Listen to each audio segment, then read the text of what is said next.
이제 성추행, 성폭행도 당하고 성추행, 성폭행을 당하는 거에 이어서 그거를 지시받기도 했었죠. 너 1학년에 제 바지 벗겨서 세워서 사정시켜라. 그리고 너 화장실 가서 사정해서 갖고 와라.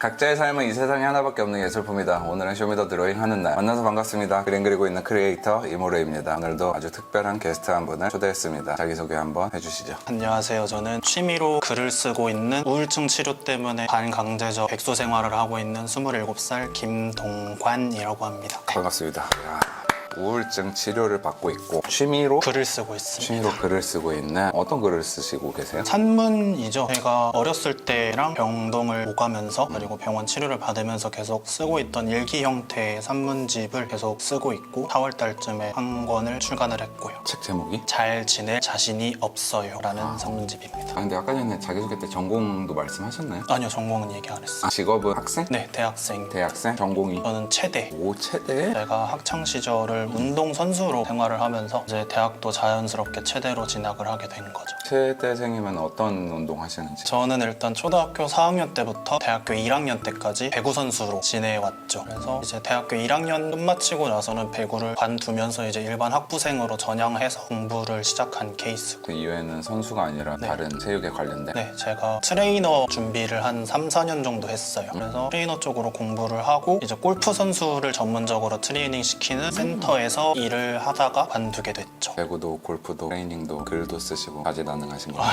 아니.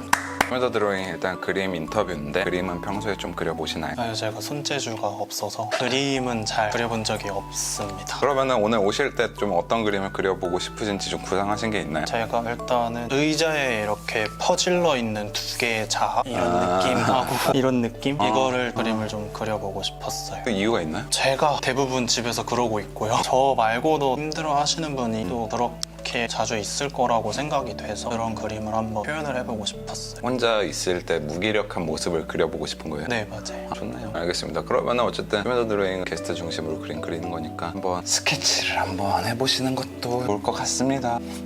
한 명의 사람이 여기 테이블이 이렇게 있으면 그림을 너무 못 그려가지고 좋은데요? 이런 식에서 이런 느낌으로.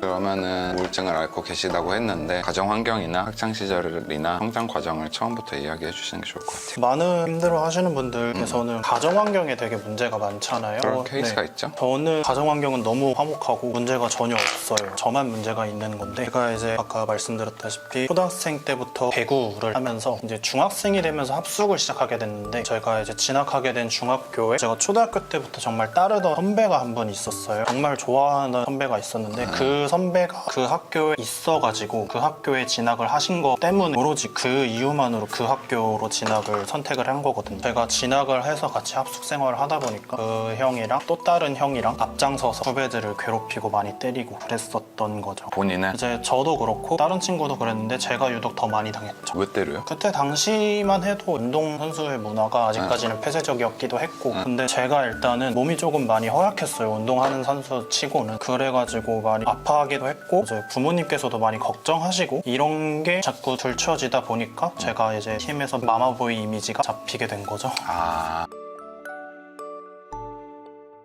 체육하는 사람들만의 그런 뭔가 위계? 네, 위계질서 이런 게 사실 그거보다 더 심했죠. 제가 당한 건. 그거는 분명히 있던 문화였고 물론 있어서는 안 되는 문화이긴 하지만 제가 그러면서 막 많이 맞고 많이 혼나고 많이 괴롭힘 당하고 이제 성추행, 성폭행도 당하고 성추행, 성폭행을 당하는 거에 이어서 그거를 지시받기도 했었죠. 지시라고 하면은 뭐 너 쟤 뭐 해라. 건드려라. 네, 제가 이제 2학년 때 그거를 많이 당했는데 2학년 때 그 형이 이제 3학년이니까 너 1학년에 제 바지 벗겨서 세워서 사정시켜라. 그리고 너 화장실 가서 사정해서 갖고 와라. 그래서 제가 해서 갖고 오라는 거를 받았을 때는 제가 처음에 화장실 들어가서 막 혼자 너무 서러워서 울었죠. 울다가 한참 뒤에서야 이제 생각해낸 게 휴지 뭉치에다가 침을 뱉어가지고 가져갔어요. 가져가니까 더럽다고 욕하고 더 때리고 그러다가 제 성기를 만져보고 야 이 새끼 이거 불하다 하면서 더 혼내고 더 때리고 더 괴롭히고 그랬었죠. 중학교 1학년 겨울 때쯤에는 한번 이제 단체가 해야 되는 빨래를 제가 안 했다고 한번 싸대기를 맞았어요. 근데 이게 배구 선수한테 싸대기 맞으면 큰일 나잖아요. 아무리 중학생이라고 해도. 그때 그래서 오른쪽 귀를 한 1년 동안 못 썼어요. 그 상태로 계속 지내왔는데 제가 이제 20대가 돼서 학교 수업 중에 체대다 보니까 바다 수영하는 수업이 있었는데 산소통 메고 물 밑에 들어갔다가 고막에서 피가 나온 거죠. 그때 알았어요. 제 고막에 구멍이 계속 뚫려 있었다고. 그때 맞았던 게. 근데 극악무도하다. 되게 중학생들인데 그렇게 하면 반항을 한다거나 뭐 그런 건 없었어요? 주변에 알린다거나. 알리면은 오히려 더 혼났던 시대죠. 아 그래요? 네. 중학생 때 많이 막 맞고 혼나다가 갑자기 막 속이 막 메스껍고 진땀 나고 불안해지다가 기절을 하거나 이렇게 쓰러진 경우가 되게 많았거든요. 그때는 제가 들었던 말이 네가 몸이 허약해서 그렇다, 기가 약해서 그렇다 하면서 오히려 저를 혼냈어요. 근데 그게 이제 심해지다가 사람 많은 데만 가면은 그렇게 막 기절을 할 것 같이 어지럽고 진땀 나고 이러는 게 이제 20대가 돼서도 안 고쳐지는 거죠. 그래서 그거를 병원 치료를 처음 받을 때 이제 얘기를 드리니까 사실 중학생 때부터 이랬다 하니까 그게 공황 발작의 증세인 것 같다라고 그때서 이제 얘기를 듣게 된 거죠.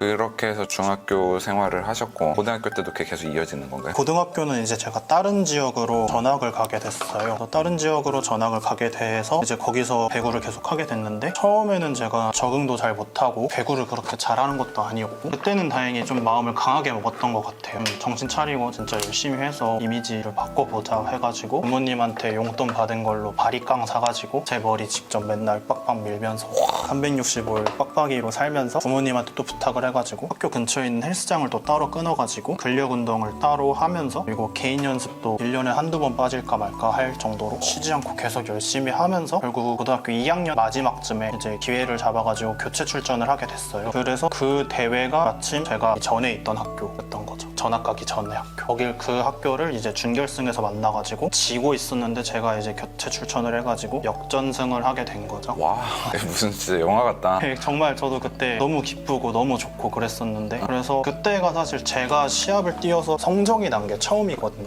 그래서 너무 기쁘고 막 너무 좋고 그래가지고 제대로 해보자, 더 열심히 해서 진짜 대체 불가능한 주전 선수가 되자 해가지고 운동을 열심히 했죠. 그래서 고등학교 3학년 때 이제 주전 자리를 꿰차게 됐는데 이제 운동선수들은 고등학교에서 대학을 진학할 때 스카우트제로 가야 되거든요. 대학교 감독님이 이 선수 시합하는 거 보고 잘해가지고 너 우리 학교로 진학하자 이렇게 하면 진학이 결정이 되는 시스템인데 고등학교 3학년 때 이제 제 모습을 대학교 감독님들은 보여드려야 되는데 시합 나가기 전에 심하게 다친 거죠. 발목을 다쳤는데 발목이 대부분 이렇게 돌아가잖아요. 바깥쪽으로. 근데 저는 안쪽으로 이렇게 돌아가면서 수술해야 될 수도 있다, 운동 못 할 거다 이런 얘기를 들어가지고 완전히 그때부터는 운동에 대한 생각을 접게 된 거죠. 사람들한테는 잘 안 보이겠다. 팔목에 흉터 있는 것들은 화면이 작아서. 근데 흉터가 되게 많으신 것 같아 지금. 팔에도 있고 몸에도 있고 1년 반 동안 학교를 못 갔거든요. 계속 폐쇄병동 왔다 갔다 하느라. 입원하느라고? 네. 처음에 입원하게 된 거는 자해하는 것 때문에 입원하게 된 거예요? 네, 그쵸. 처음에는 작은 병원을 먼저 다니기 시작했는데 거기서 뭔가 할 수 있는 방법들을 다 했어요. 약간 외부적으로 뇌에다가 뭔가 충격을 주는 치료? 이런 것까지 다 했는데도 효과가 없어서 입원 권유를 받아가지고 입원을 하게 됐죠. 그리고 입원 과정에서도 우울증에 좋다는 뭐 전기발작 치료나 경두개 자극 치료나 이런 거를 계속 했었고 얼마 전에 제일 최근에 입원했을 때는 신약이 개발됐는데 그게 보험 처리가 안 돼서 1회 80만 원이 되는 거를 또 부모님께서 어떻게 감사하게 허락을 해주셔가지고 그 치료를 받았었고 그러면 총 입원한 지가 어느 정도 되셨어요? 5번 됐어요. 5번. 와. 꿈이 뭐예요? 지금 궁극적으로 드는 생각은 안 좋은 생각이지만 자살할 용기가 없으니까 죽을 병에 걸렸으면 좋겠다 이런 생각밖에 없어서 희망이 안 보이는? 네, 약간 저는 지금 제 상태를 그렇게 보고 있어요. 그래도 한때 꿈은 있었을 거 아니에요? 한때는 제가 소믈리에가 되고 싶었죠. 그래서 와인바에서 일을 하게 된 것도 있고 외식업계에 종사하는 거를 어렸을 때부터 꿈꾸긴 했어요. 맛있는 음식 먹는 것처럼 쉽게 행복해지는 방법은 없다 뭐 이런 생각이 있었는데 요즘은 그런 생각도 잘 안 하게 되고. 네. 그러면은 꿈 말고 어떤 사람이 되고 싶어요? 쓸모 있는 사람이 사회에서? 네, 어디를 가든. 이렇게 제가 고등학교 때 운동만 하면서 주말에는 교회를 꾸준히 나갔거든요. 그 교회에서 알게 된 선생님께서 해주신 말이 화려한 꽃보다는 그 꽃을 받드는 화분 같은 사람이 되라 라고 하셔가지고 어딜 가든 쓸모 있고 영향력 있는 사람이 되라 라는 생각을 그때부터 하게 됐던 것 같아요. 꽃이 되기보다 그 꽃을 받쳐주는 화분이 되라고? 네. 그러면 이렇게 완성 지을까요? 네. 좋습니다. 그러면은 그림에 대해 간략하게 이야기를 나눠보는 시간. 우리가 어쩌다 이런 그림을 그리게 됐죠? 제 자취방에서 혼자 있는 일상의 모습이고요. 무기력한 사람들을 좀 표현을 하고 싶었어요. 뭔가 저는 그림에서도 나오는 게 희망적인 메시지를 준다기보다 공감을 주고 싶은 마음이 더 커서 그런지 좀 더 절망적인 거를 표현을 하고 싶어서 이런 그림을 생각을 하게 됐고 그리게 됐습니다.